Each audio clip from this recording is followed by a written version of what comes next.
नमस्कार मित्रांनो, लग्नानंतर होईलच प्रेम या मालिकेच्या आजच्या भागामध्ये मी तुम्हा सर्वांचे अगदी मनपूर्वक स्वागत करते। आजच्या भागामध्ये आपल्याला पाहायला मिळतं की आता पार्थ नंदिनी आणि काव्याला म्हणू लागतो या चिठ्ठीमध्ये ज्या दोघांची नावं येतील ती दोघं आजचा स्वयंपाक बनवतील, चालेल ना? तर त्याच वेळी आता काव्यामध्ये नाही या गोष्टीवर माझा विश्वासच नाहीये ताई, अगं यात पण त्यांनी चिटिंग केली असणार, नक्कीच 100%।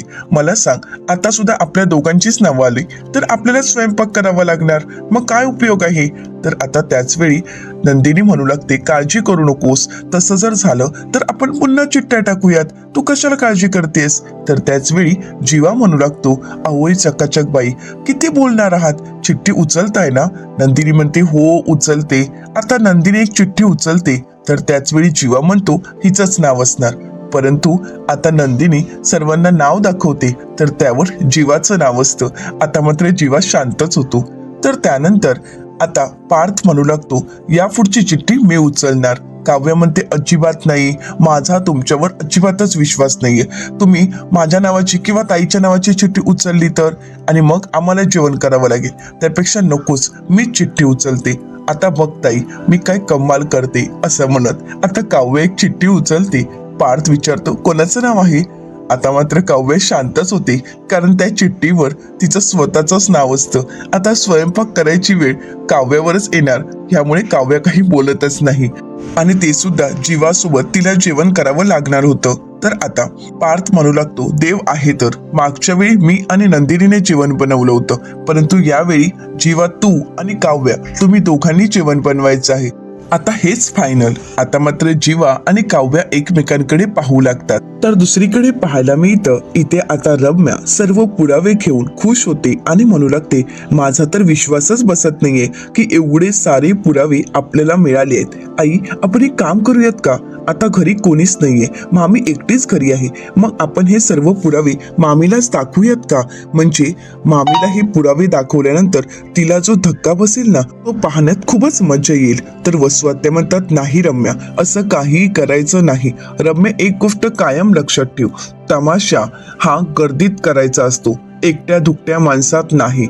अगं रम्या, हे सर्व पुरावे आपण सगळ्यांसमोर सादर करायचे आहेत, म्हणजे बघ ना, सर्वजण असताना आपण हे पुरावे छान पद्धतीने प्रेझेंट करायचे आणि त्यानंतर चौघांच्याही आयुष्याला पूर्णविराम लावायचं, चौघांचंही नातं तिथेच संपवायचं।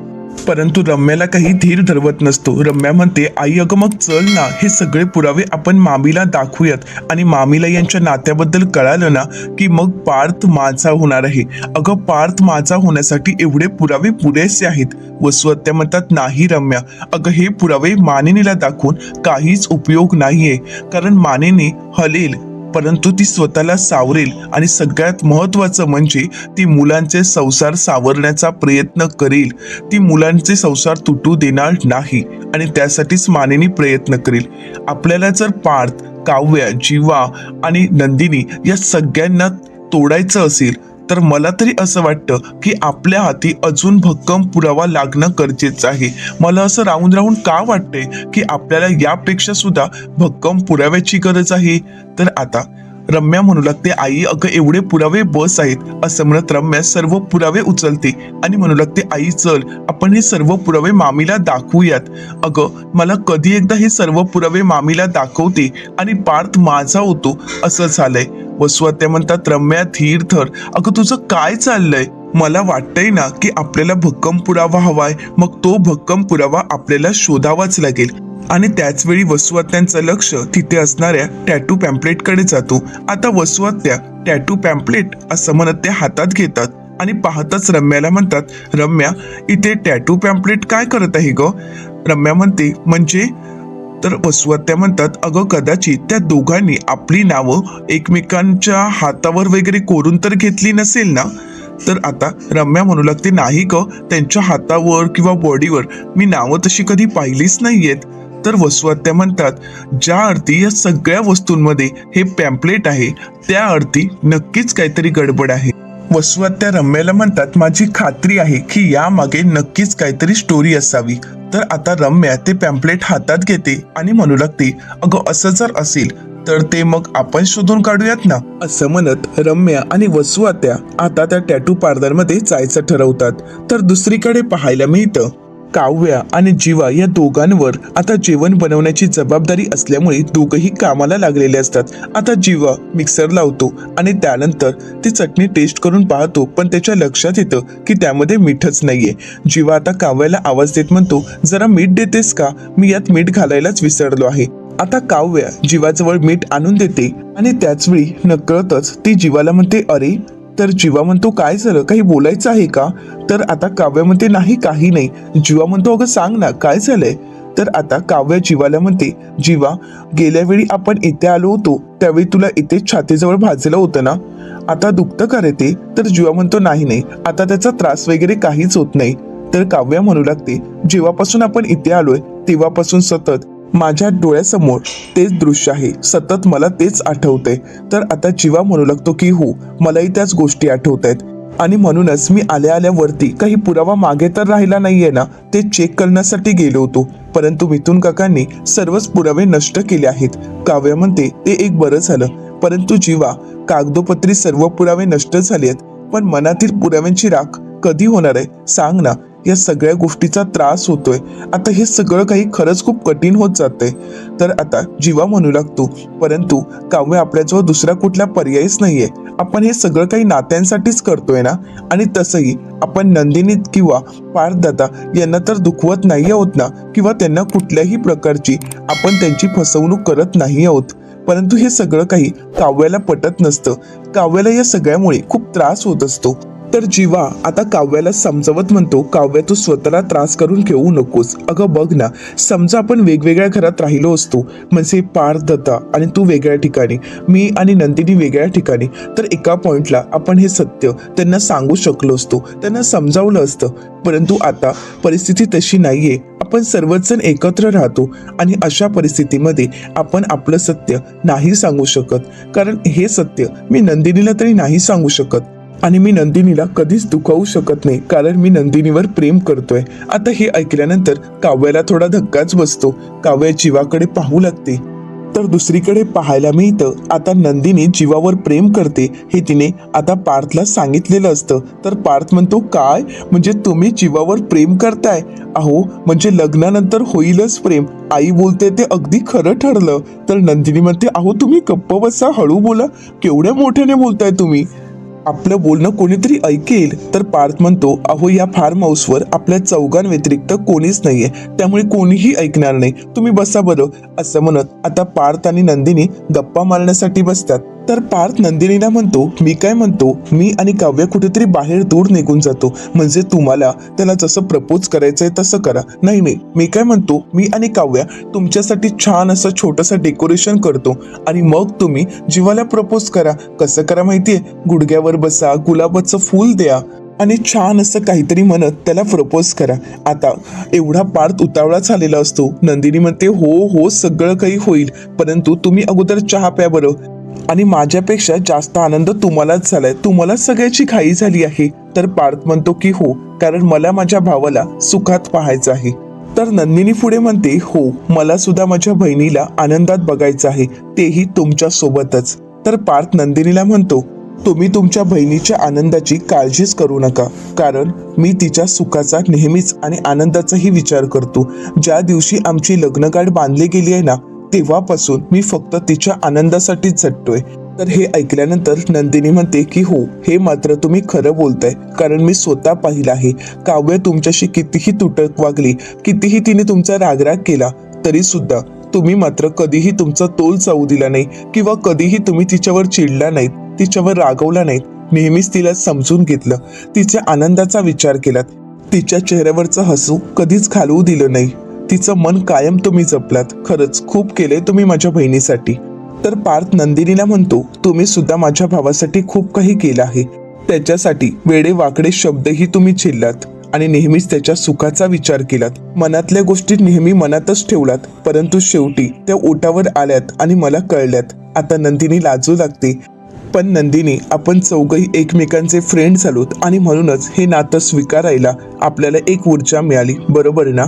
तर नंदिनी म्हणते, खरं आहे पार्थ. कसं असतं ना पार्थ, आपल्या आयुष्यात एखादी वाईट घटना घडते किंवा चुकीचं काहीतरी घडतं, त्यावेळी आपण देवालाच दोष देतो. आपण म्हणतो आपल्याच बाबतीत नेहमी असं का घडतंय, माझा देवावर एवढा विश्वास आहे तरी सुद्धा देवाने माझ्याच बाबतीत असं का केलंय.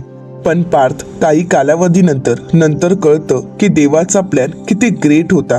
पार्थ म्हणतो, हो अगदी खरं आहे. असंच असतं नंदिनी, एक प्लॅन आपला असतो आणि एक प्लॅन देवाचा असतो. परंतु आपला प्लॅन काहीच उपयोगाचा नसतो, कारण देवाचाच प्लॅन नेहमी वर्क होत असतो. अहो बघा ना, मागच्या वेळी आपण चौघही फार्म हाऊसवर आलो होतो, पण जीवा आणि काव्या असून नसल्यासारखे होते. परंतु आज आपण चौघही फार्म हाऊसवर आलो आहोत आणि ते दोघही खूप आनंदात आणि आपल्यासोबत मिळून मिसळून आहेत. आणि हाच नंदिनी आपल्या प्रयत्नांचा विजय आहे. आपण आपल्या प्रेमावर, आपल्या मैत्रीवर, आपल्या नात्यावर आणि सगळ्यात महत्त्वाचं म्हणजे आपल्या लग्नावर विश्वास ठेवला आणि म्हणूनच आपलं हे नातं सहज सोपं आता जोडण्यासाठी मदत झाली. तर दुसरीकडे जीवाचं नंदिनीवर प्रेम आहे हे ऐकल्यानंतर काव्या खुश होते आणि म्हणू लागते, काय खरंच? तर जीवा म्हणतो की हो, हे सगळं काही घडल्यानंतर माझा प्रेमावरचा विश्वासच उडाला होता. परंतु तुझ्या नंदिनी ताईने काय जादू केली आणि त्यानंतर मी खरंच पुन्हा एकदा प्रेमात पडलो तुझ्या नंदिनी ताईच्या. तुझ्या ताईमुळेच या नवीन जीवाचा जन्म झाला आहे. तर आता काव्या म्हणते, हो पण तुझ्या मनातली ही भावना, तुझ्या मनातलं हे प्रेम तू ताईसमोर व्यक्त केलंयस का?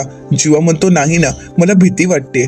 तर काव्या म्हणते, काय हे जीवा, तू का घाबरतोयस? अरे जाऊन बिनधास्तपणे व्यक्त कर ना प्रेम आणि बोल जाऊन बिनधास्त, जसं तू माझ्याशी बोलला होतास. आता नकळतच काव्या आपल्या भूतकाळाबद्दल जीवाच्या समोर बोलते. आता मात्र काव्या शांतच होते आणि जीवाला म्हणते, सॉरी जीवा. जीवा म्हणतो, असू देत, काहीच हरकत नाही. तर काव्या म्हणते, नाही जीवा, हे सगळं काही सोपं नाही आहे. अरे बघ ना, आता सहजच मी आपल्या भूतकाळाबद्दल बोलून गेली. खरं तर तुमच्या नात्याबद्दल समजल्यावर मी खरंच खूप खुश झाले आहे. मी तुझ्यासाठी खरंच खूप खुश आहे जीवा. परंतु बघ, ही गोष्ट अजूनही मनात आहेच. या गोष्टी कितीही विसरण्याचा प्रयत्न केला तरी सुद्धा मनातूनही जात नाहीयेत.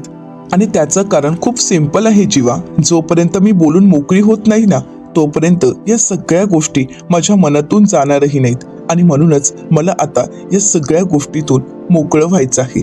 जोपर्यंत या सगळ्या गोष्टीतून, या सगळ्या आठवणीतून मी मोकळी होत नाही, तोपर्यंत नवीन नात्याचा स्वीकार करणं माझ्यासाठी खरंच खूप कठीण जाणार आहे. तर काव्या पुढे म्हणते, जोपर्यंत मी बोलून मोकळी होत नाही तोपर्यंत हा भूतकाळ मला सुखाने जगू देणार नाही. तर जीवा म्हणतो, अगं जाईल ते डोक्यातून.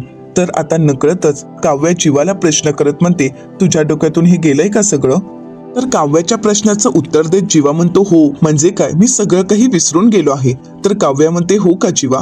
मग ज्यावेळी मला ठसका लागला त्यावेळी तू माझ्या डोक्यावर पाणी ओतायला का लावतास जीवा? आता काव्याच्या या प्रश्नानंतर जीवा शांतच होतो. आता काव्याच्या या प्रश्नाचं जीवाकडे काहीच उत्तर नसतं. काव्य म्हणू लागते, जीवा तुला वाटतंय की आपण ह्या सर्व गोष्टी विसरून गेलो आहोत, परंतु नाही जीवा. आपला भूतकाळ आपल्या डोळ्यासमोर अजूनही आहे. त्या आठवणी डोळ्यासमोर अजूनही आहेत आणि म्हणूनच वर्तमानाचा हात पकडणं आपल्यासाठी कठीण जाते जीवा. वर्तमानाचं नातं स्वीकारणं कठीण जाते. आपण कितीही म्हटलं की आपण सगळं काही विसरून गेलो तरी सुद्धा या गोष्टी अजूनही मनात तशाच खरखरून आहेत. तर जीवा म्हणतो, हो अगदी खरं आहे, माझंही तेच होतंय, मलाही काय करावं काहीच कळत नाहीये. तर काव्य म्हणते, सांगून टाकायचं सगळं. जोपर्यंत आपण आपला भूतकाळ, आपला इतिहास सगळ्यांसमोर सांगत नाही तोपर्यंत आपला हा इतिहास पुसला जाणार नाही. जीवा, आपण आपल्या नात्याबद्दल, आपल्या भूतकाळाबद्दल नंदिनी ताईला आणि पार्थना सांगूयात. म्हणजे या सगळ्यातून आपण हळूहळू बाहेर तरी पडू शकतो. परंतु हे ऐकल्यानंतर जीवाला धक्काच बसतो. काव्या जीवाला समजवत म्हणते, जीवा हे बघ, आपण इथे चौघच आहोत, इथे कोणीही नाहीये. आपण समोरासमोर बसू, समजावू त्यांना आणि सगळं काही सांगून मोकळं होऊयात. सगळं सांगून टाकूयात, काहीच मनात ठेवायचं नाही. परंतु हे मात्र जीवाला काही पटत नसतं. जीवा म्हणतो, नाही नाही, ही आयडिया मला तरी आवडली नाही. तर काव्या म्हणते, पण जीवा म्हणतो, त्यांनी ही गोष्ट ऐकलीच नाही तर? तर काव्या म्हणते जीवा असं होणार नाही. अरे जे नातं आपण आपल्यासाठी नको होतं आणि आपल्याला हे नातं ओझ्यासारखं वाटत होतं, तेच नातं आतापर्यंत ही दोघं इथपर्यंत घेऊन आली आहेत. आणि ते नातं जपण्यासाठी त्या दोघांनीही प्रामाणिकपणे प्रयत्न केलेत. आणि आता जर त्यांना कळालं की या नात्यामध्ये फक्त ते दोघेच खऱ्या अर्थाने प्रयत्न करत होते, ते दोघेच प्रामाणिक होते, मग त्यांना किती वाईट वाटणार आहे. आणि जर अचानक त्यांनी आपला हात चिडकारला ना, तर आयुष्यात कधीच ते आपला हात पकडणार नाही. भविष्यात ते कधीच आपले होणार नाहीत. जीवा म्हणतो ते सगळं आहेच, पण तर आता काव्या म्हणते हीच ती वेळ आहे, हीच वेळ आहे की त्या दोघांनाही सत्य सांगणं. हवं तर जीवा तू काहीच बोलू नकोस, सगळं काही मी बोलेन. परंतु नाही, आता मी थांबू शकत नाही. आता मला ताई आणि पार्थ यांना हे सगळं काही सांगावंच लागेल. असं म्हणत आता जीवाचं काही ऐकून न घेता काव्या तिथून निघालेली असते. आता जीवा काव्याला थांबवण्याचा प्रयत्न करत असतो, परंतु काव्या काही थांबत नाही. तर दुसरीकडे आपल्या मनातील भावना पार्थ नंदिनी समोर व्यक्त करत म्हणतो, नंदिनी, मी सुद्धा त्या क्षणाची वाट पाहतोय की कधी एकदा तुमची बहीण हे नातं स्वीकारते, कधी एकदा या नात्यासाठी ती तयार होते. मी सुद्धा तो क्षण कधी येत आहे याचीच वाट पाहत आहे. तर नंदिनी म्हणते, मग मी माझ्या बहिणीला पुश करू का? तर पार्थ म्हणतो, नाही, नको, स्वतःहून त्यांनी हे नातं स्वीकारू देत.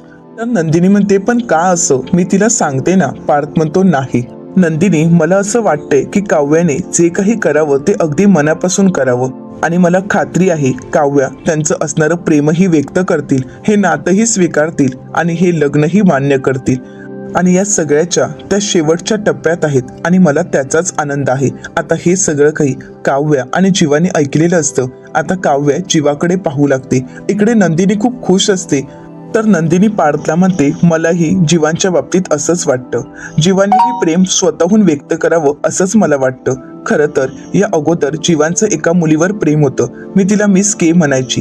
तर आता हे ऐकल्यानंतर पार्थ म्हणतो, मला हे जीवाने कधी सांगितलंच नाही. तर नंदिनी म्हणते, झालं, ते सगळं काही तिथेच संपलं आहे, ती गेली आहे मुलगी. आणि पार्थ सांगायचा मुद्दा इतकाच की आता जीवांनी त्यांचा भूतकाळ मागे टाकत वर्तमानाचा हात धरला आहे. त्यांनी जर वर्तमानात माझा हात धरला असेल तर भविष्यात मी त्यांचा हात कधीच सोडणार नाही. असं म्हणत नंदिनी तिच्या मनातील भावना आता पार्थ समोर व्यक्त करत असते. आणि हे सगळं काही जीवानी काव्य ऐकत असतात. तर नंदिनी पार्थला म्हणते, खरं सांगायचं तर जीवानी खूप दुःख भोगलं आहे आणि आता यापुढे माझ्यामुळे त्यांना कोणत्याही प्रकारचं दुःख व्हायला नको. मी त्यांना कधीच दुखवणार नाही. तर पार्थ म्हणतो की हो, मला सुद्धा असंच वाटतंय. माझ्यामुळे काव्या दुःखी झालेल्या मला अजिबातच आवडणार नाही आणि म्हणून त्यासाठीच माझे नेहमी प्रयत्न असतील. काव्या नेहमी खुश राहाव्यात यासाठीच मी प्रयत्न करेन. कारण कसं आहे ना नंदिनी, त्या जर माझ्यामुळे दुःखी झाल्या ना तर सर्वात जास्त मलाच वाईट वाटेल. आता पार्थच्या मनातील काव्याबद्दल असणाऱ्या भावना काव्याने स्वतःहून ऐकलेल्या असतात. आता ज्यावेळी पार्थ मागे वळून पाहतो तर काव्या आणि जीवा तिथेच असतात. पार्थ म्हणतो, काय हे आमचं बोलणं चोरून ऐकताय का? काव्या म्हणते, नाही. तर त्यानंतर नंदिनी म्हणते, पण जेवणाचं कुठपर्यंत आलंय? जीवा म्हणतो की हो, होतच आलंय. नंदिनी म्हणते, 1 मिनिट, काहीतरी जळल्याचा वास येतोय. असं म्हणत नंदिनी धावत पळत किचनमध्ये येते तर इथे चपाती करपलेली असते. नंदिनी म्हणू लागते, हे काय आहे काव्या? काव्या म्हणते, ताई अगं सॉरी. आता काव्या हातानेच ती चपाती उचलत असते. नंदिनी म्हणते, अगं चटका लागेल. तर त्यानंतर काव्या म्हणते, ताई खरंच सॉरी. तर आता पार्थ म्हणू लागतो, असू देत, तसंही कडक चपाती आणि कडक बायको मला खूप आवडते. आता मात्र काव्या पार्थकडे पाहू लागते. तर जीवा म्हणतो, नाही, यांची काही चूक नाहीये, चूक माझीच आहे, कारण चपाती मी भाजत होतो, त्याच्यामुळे माझ्यामुळे झालं हे सगळं काही. नंदिनी सॉरी हा. नंदिनी म्हणते, अहो किती सॉरी बोलाल आणि काय एवढा विचार करताय? तुम्हाला मसाला पापड आवडतो ना? मग आपण याचा मसाला पापड बनवूया का? छान टमॅटो कांदा टाकून आणि त्यावर शेव टाकून आपल्यासाठी छान असा मसाला पापड मी तयार करते. असं म्हणत आता नंदिनी सर्वांसाठी मसाला पापड बनवायला घेते. तर दुसरीकडे पाहायला मिळतं अजून भक्कम पुरावा शोधण्यासाठी वसू आत्या आणि रम्या टॅटू पार्लरमध्ये पोहोचतात. आणि तिथे गेल्यानंतर त्या दादांना म्हणतात, आम्हाला थोडी माहिती हवी होती, तुम्ही येता का बाजूला? तर ते दादा म्हणतात, बरं ठीक आहे. आता रम्या त्यांना जीवाचा फोटो दाखवते आणि म्हणू लागते, तुमच्याजवळ या मुलाने टॅटू काढला आहे का? तर ते म्हणतात, नाही मॅडम, मला तरी नाही माहीत. तर त्यानंतर आता रम्या काव्याचा फोटो दाखवते आणि म्हणू लागते, कदाचित या मुलीने काढला असावा. तर ते दादा म्हणतात, नाही, एवढं काही आठवत नाही, कारण आमच्याकडे असे बरेच जण टॅटू काढून जातात, त्यामुळे कोणी काढलं असेल हे आम्ही नाही सांगू शकत. तर रम्या म्हणते, पण तुमच्याकडे एखादं रेकॉर्ड वगैरे असेलच ना, त्यामध्ये त्यांची नावं वगैरे मिळतीलच ना. तर ते दादा म्हणतात, सॉरी, पण आम्ही नवीन जागेत शिफ्ट झालो, त्यामुळे जुने रेकॉर्ड आम्ही तिथेच ठेवून आलो, म्हणजे संपवणं चालू आहे तिथे, त्याच्यामुळे आमच्याकडे आता कुठलेच रेकॉर्ड नाहीयेत. पण माझा भाऊ आहे ना, तो सुद्धा टॅटू आर्टिस्टच आहे, तो तुम्हाला कदाचित सांगू शकेल, कारण कदाचित त्याने यांचे टॅटू काढले असावेत. रम्या म्हणते, बरं ठीक आहे. तर वसू आत्या म्हणतात, हो पण तुमचा भाऊ कुठे आहे? तर ते दादा म्हणतात, दुबईला गेला आहे. रम्या विचारते, कधी येणार आहे? तर ते म्हणतात 16 तारीखला. रम्या खुश होते आणि म्हणू लागते, आई अगं ते परवाच येणार आहेत. तर ते दादा म्हणतात, नाही 16 डिसेंबर नाही, 16 जानेवारी. तर आता वसू आत्या म्हणतात, मग तुम्ही टॅटू काढताना काय डोळ्यावर पट्टी वगैरे बांधता का? तुम्ही कोणाला टॅटू काढताय हे माहीतच नसेल तुम्हाला तर? वसू आत्या खूप चिडलेल्या असतात. रम्या त्यांना शांत करते आणि म्हणू लागते, आई. तर वसू आत्या म्हणतात, जा, क्लायंट वाट बघत असेल. आता ते दादा तिथून निघून जातात. वसू आत्या रम्याला म्हणतात, रम्या चल, काहीच उपयोग झाला नाही. परंतु त्याचवेळी रम्याचा तिथे असणाऱ्या बॅनरवर लक्ष जातो. वसू आत्या म्हणतात, काय झालंय, चल घरी. तर रम्या त्याचवेळी इशारा करत तो फोटो दाखवते, कारण त्या बॅनरवर काव्या आणि जीवाचा फोटो असतो. आता जीवाने काव्याचं नाव आपल्या हृदयात कोरलेलं असतं. आता ते छातीवर कोरलेलं नाव आणि बॅनरवर त्या दोघांचा असणारा फोटो पाहून काव्याला धक्काच बसतो. काव्याला भक्कम असा पुरावा मिळालेला असतो. तर दुसरीकडे पाहायला मिळतं, नंदिनी आणि पार्थ दोघेही मिळून आता मसाला पापड बनवत असतात आणि हे सगळं काही जीवा आणि काव्या दुरूनच पाहत असतात. इकडे नंदिनी आणि पार्थ दोघेही मिळून मसाला पापड बनवत असतात आणि म्हणूनच जीवा काव्याला म्हणतो, बघितलंस ना, आपल्याकडून बिघडलेलं जेवण सुद्धा दोघेही आवडीने खातायत. कुठल्याही प्रकारची तक्रार केली नाही आणि कुठल्याही प्रकारची चिडचिड केली नाही, त्यातही त्यांनी आनंदच मानला आहे. तर काव्या जीवाला म्हणू लागते, आपल्यामुळे बिघडलेले संसार ज्यांनी दुरुस्त केले आहेत त्यांच्यासाठी हीच खूप छोटी गोष्ट आहे जीवा. ती दोघं काही करू शकतात आणि त्यांचा तो त्याग आपण जवळून पाहिला आहे. तर काव्या जीवाला म्हणते, जीवा आता तू काहीही म्हण, परंतु या दोघांना नाराज करून चालणार नाही. आता त्याचवेळी पार्थ त्या दोघांना पाहतो आणि म्हणतो, तुम्ही तिथे काय करताय, इथे या, तुमच्यासाठी सुद्धा आहे हा पापड. असं म्हणत आता चौघही तो मसाला पापड एन्जॉय करतात. तर दुसरीकडे आता रम्या ज्यावेळी वसू आत्यांना तो फोटो दाखवते त्यावेळी वसू आत्यांनाही धक्का बसतो. वसू आत्या म्हणतात, हे काय, काव्याचं नाव जीवाच्या छातीवर? तर आता रम्या म्हणू लागते, हो आई, अगं याचाच अर्थ ज्यावेळी जीवाच्या वाढदिवसाला हे फार्म हाऊसवर गेले होते त्यावेळी जीवा शेकोटीत पडला नव्हता, तर त्याने छातीवरचा असणारा तो काव्या नावाचा टॅटू जाळला होता, म्हणजे त्याला त्या सगळ्या आठवणी पुसून टाकायच्या होत्या. वसू आत्या म्हणतात, हो का, पण त्याचा काहीच उपयोग झाला नाही, कारण आता हे सर्व पुरावे आपल्या हाती आहेत. आता बघ, तू काव्याचा टॅटू छातीवर कोरलायस ना, मग आता छाती ठोकपणे तुला तुझ्या भूतकाळाबद्दल सांगावंच लागेल, आणि नाही सांगितलं तर मग? तर रम्या म्हणते, तर मग हा फोटो आहेच आपल्याकडे. असं म्हणत आता रम्याने तो फोटो काढून घेतलेला असतो.